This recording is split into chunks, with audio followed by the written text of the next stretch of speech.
Ormoc volunteers conduct disaster relief to help flood survivors through this difficult time. Residents of a village in Hualien, Taiwan promote environmentally friendly farming methods to protect the local ecology. Welcome to DaAi Headlines. I'm Margaret Lin. Thank you for joining us.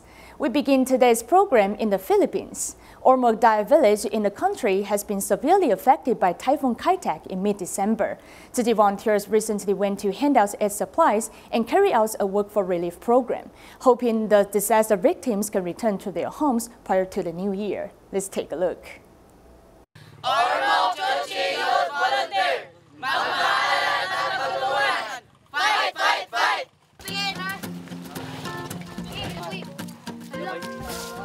Young volunteers from Ormoc formed a cleaning team after DaAi villagers returned their homes. My family has also been affected, but they need more help than us, so we help them first because we are one family.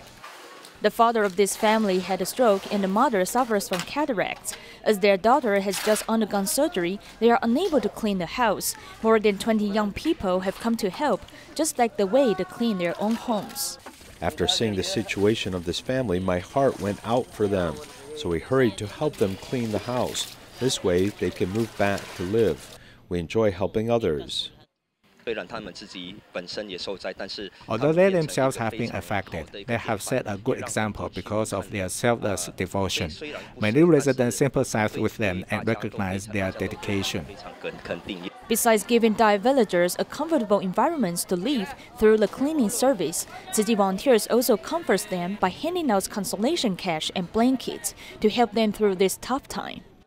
After receiving Tzu Chi's blessings, I cried out of happiness. I am thankful that our house is still here, even after the flood, and for the help you have given us. I never expected to receive this much. To get through everyday life, I have to buy rice and food. I am also doing small business, so I will use the money as capital fund. Next week, we are going to carry out the work for relief program for the cleanup. We need everyone's help. We hope to let everyone know that Tzu Chi will never give them up and will always treat them as a family.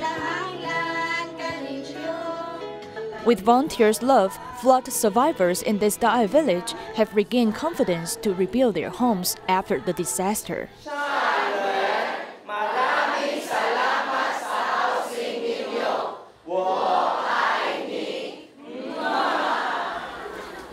When Tzu Chi Philippines chapter conducted disaster relief work in Ormoc DaAi village, section leaders in this village also volunteered to help.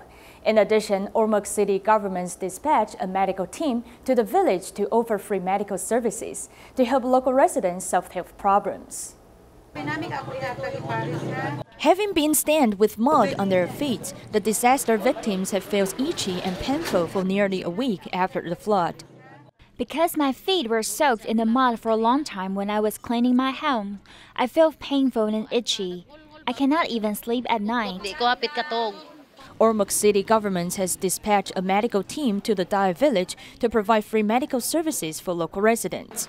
We really appreciate. We also feel thankful for Tzu Chi's help here. Otherwise, we are unable to provide complete services.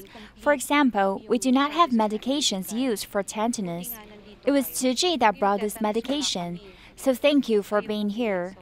Although being impacted by the disaster before an important holiday may affect their celebrations, it is still very important for every family to reunite. Most of the residents here are Catholic and Christians. We hope to give them a nice New Year and Christmas. Of course, they are still cleaning up the environment right now.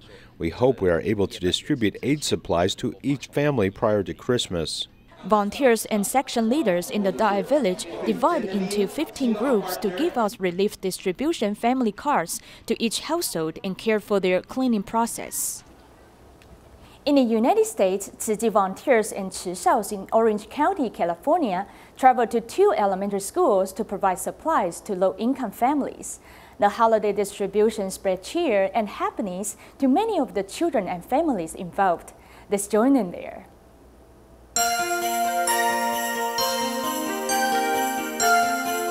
I'm 9 years old. I'm very happy and I'm thankful for Santa Claus for bringing the presents. I got the present and get some backpacks, sweaters, and I put everything in half in the desk. Tzu Chi's Christmas distribution for low-income families includes stored value cards, instant rice, and other gifts. For some of these young kids, these items are a gift from Santa Claus.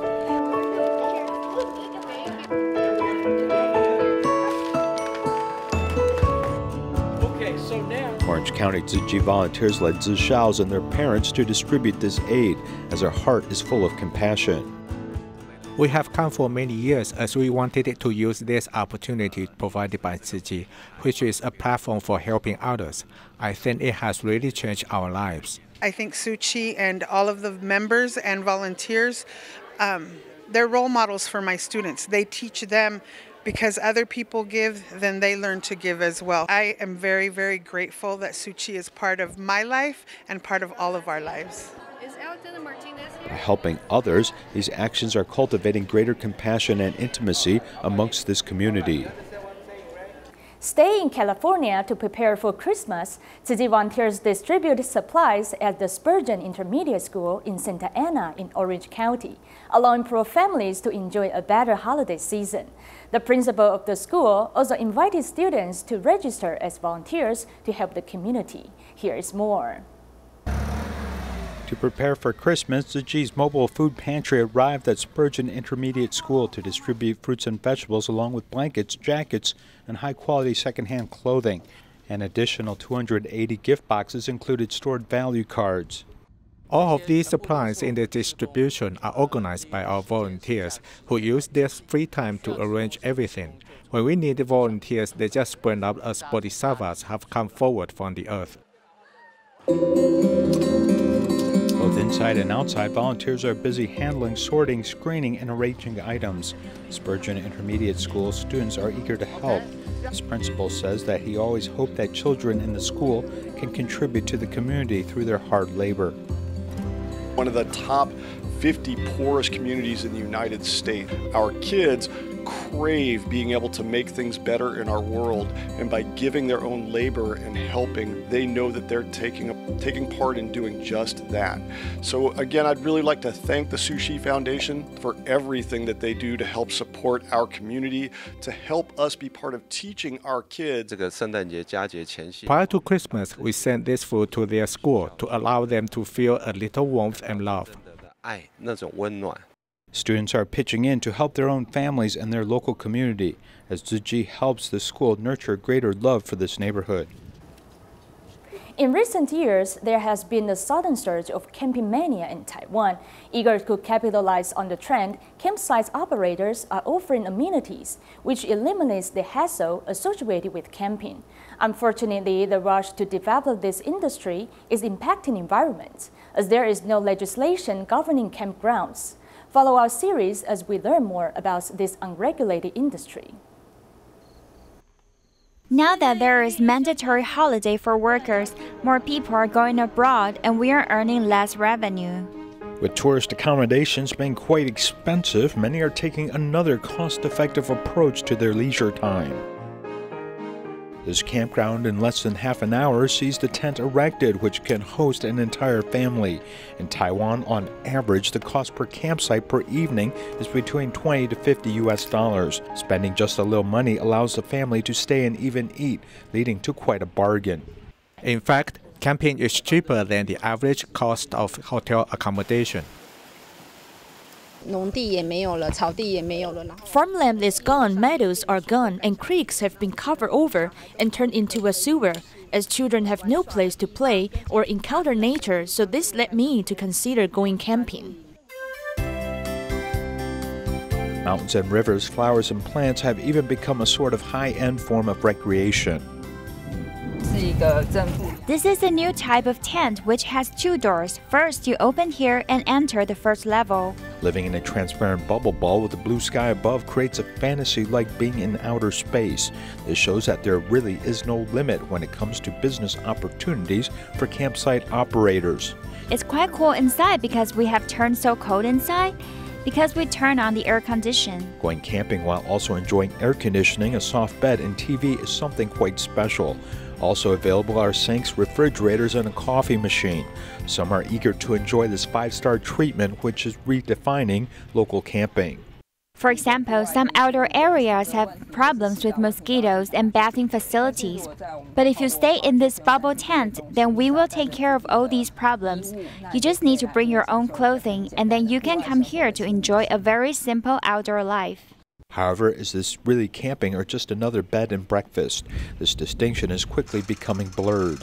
Is it like staying in a hostel or camping? I think that's really somewhere in between. Camping fever has spread throughout Taiwan as unofficial statistics show there are more than 1,700 camps across the nation.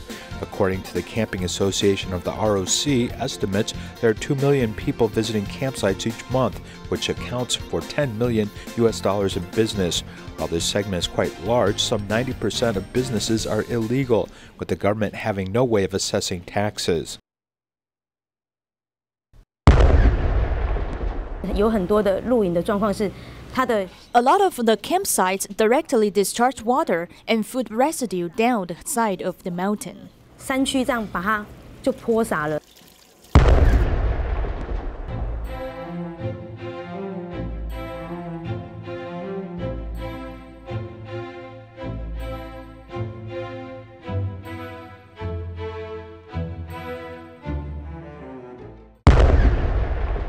最严重的就是这个消防安全通道。 The most serious issue is fire escape routes, as all of these paths seem to be blocked by campers and tents. All kinds of chaos is caused by those rushing to make money from camping. This includes some very serious issues such as Miaoli on County Road 130. We can see these 4 camping platforms emerge from the trees. Being able to go camping in the mountains of Taiwan is something that is great. You can see a Guangdou-shan and clouds forming a type of waterfall. The fruit orchard built some 28 elevated camping platforms in the hillside, giving them not only a panoramic view of the orchard. However, experts warn that these constructions are quite dangerous. How can you build something with so much space below it and just rely upon a thin metal beam, which is subject to rust and corrosion, as it is definitely in danger of collapsing? Sure enough, a step on this platform shows that the screws are not firmly in place as these floorboards come up. They're only 3 centimeters in thickness and rely upon just a few metal beams, which is very unsound as this business is being reckless and putting people at risk. If we simply rely upon agricultural work, it is simply impossible to survive. If we only did agriculture, we would earn just $10,000 a year. How could we live? Doing farm work is hard with few benefits, as many are turning to other options to earn money. However, putting people's lives at risk shouldn't be a way to earn money. The local craze for camping is causing many problems, which may be putting lots of citizens at risk.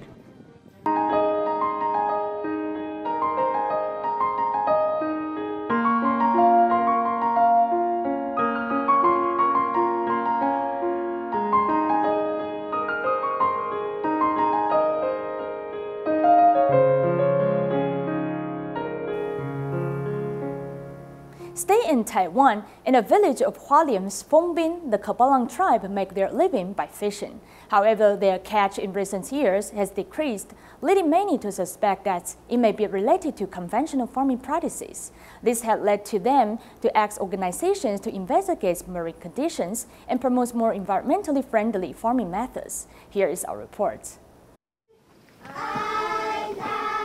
Surrounding the stone tomb from the megalithic culture 3,000 years ago, the children are singing the old folk songs. Here is Hualien Fongbin Town's Pantarangang village. During 19th century, the Catalans migrated from Ilan to this village and have settled here ever since. They use a terraced landscape to grow rice, which creates a unique view here. The locals make their livings by farming as well as fishing. They can do 2 jobs together. After we finish farming, we will go fishing. It's hard to say we're a farmer or fisherman. We do both at the same time. We go into the sea when we are free, and then we go back to the field.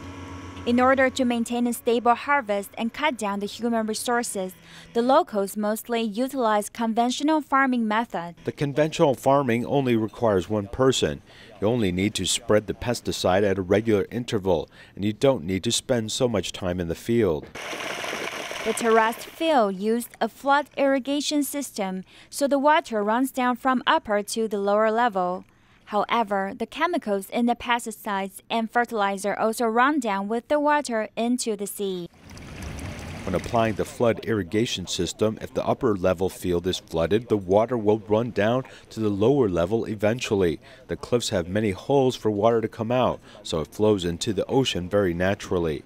In recent years, the fish harvest has severely decreased. Local residents suspect that conventional farming is one of the causes. I think the fish farm has abundant fish because it wasn't contaminated yet. But now almost all of our rice fields on the sea terrace are using conventional farming, so all the toxic chemicals might have negative impacts on the ocean ecology. They decided to investigate the ocean working with the Taiwan Environmental Information Association to test a variety of corals and other ecology in the sea. On this rock, it can grow different kinds of stony corals. There are also few soft corals, but it's very few in number. The plan right now is to educate our local youth to have the ability to monitor the coral reefs. The tribe started to promote environmental friendly farming. However, due to the outflow of local populations, 20% of the populations are over 65 years old. It's a serious challenge with regard to human resources. Elders are still having trouble communicating and accepting the new farming method. It's hard to manage as there may be too much work for organic farming. I need to get rid of bugs and I need to remove the grasses. The change of the ecology has forced local residents to contemplate what harm conventional farming method brings to the ocean. They've decided to modify their farming method and build a consensus within the entire tribe, so that they can prolong their natural resources in a more environmental-friendly way. Nostoc is a common mushroom served in restaurants. It is actually full of amino acids, proteins, and vitamin B. Hualien Tzu Chi University of Science and Technology found that nostoc has great bodily repair functions. The university developed a cultivation system to increase the production of nostoc and also apply these natural ingredients to medicine and cosmetics. Here is more. Nostoc only grows on the ground after rain. Other than eating it, do you know what else we can do with it? 就是在野外找到的，然后它就呈现这样子片状，就是经过我们实验室培养之后，就会长这样子球状体。Tzu Chi University of Science and Technology organized a team to research nostoc. They've also developed a lover's tear cultivation system, turning nostoc from a flake to a bowl shape, and have successfully increased the yield amount by more than 10 times. The brand we have is Nostoc Commune, and its growing cycle is about 1 to 2 months. If we use our developments to grow it, we can produce large amounts of Nostoc Commune.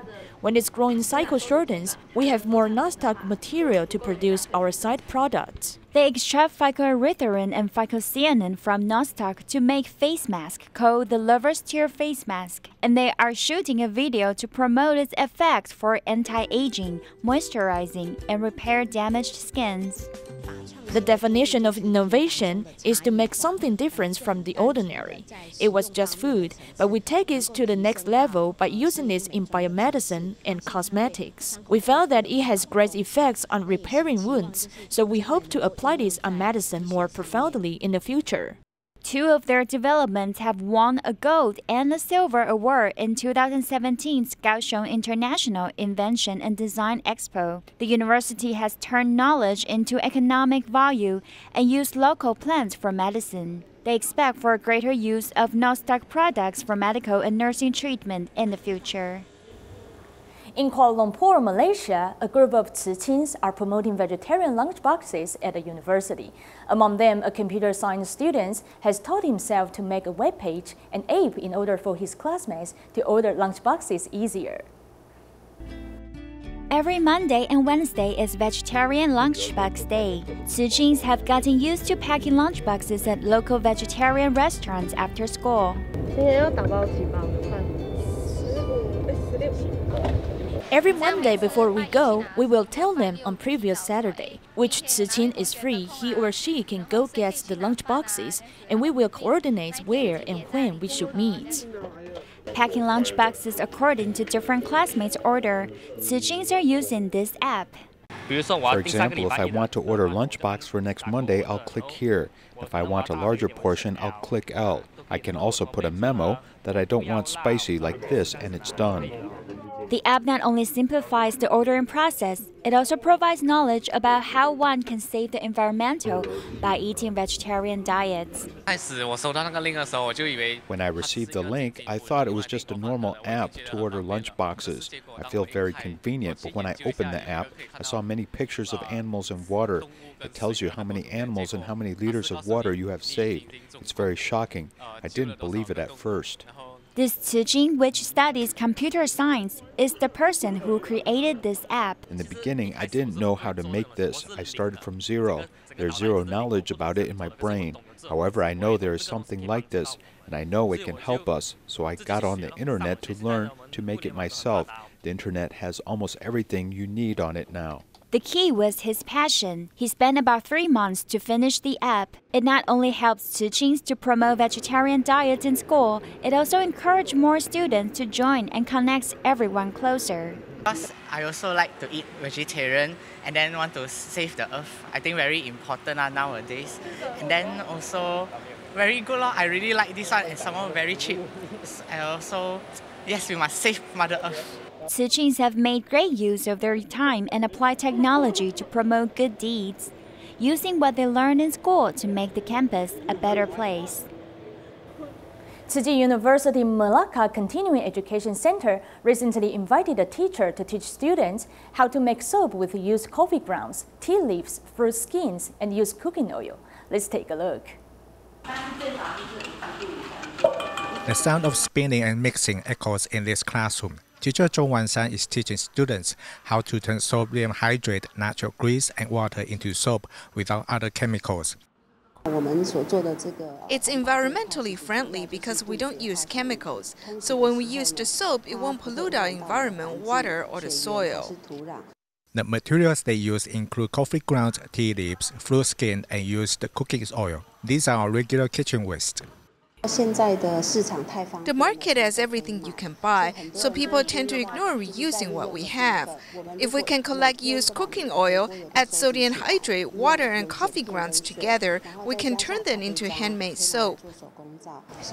We are scared of soap we buy in stores because they might have added many chemicals, so we make ours. At least we know what we put in there. Body wash and shampoo always include paraben, which is a pollutant to the environment. Everyone must take a shower every day, and it causes a huge pollution and damage to the environment.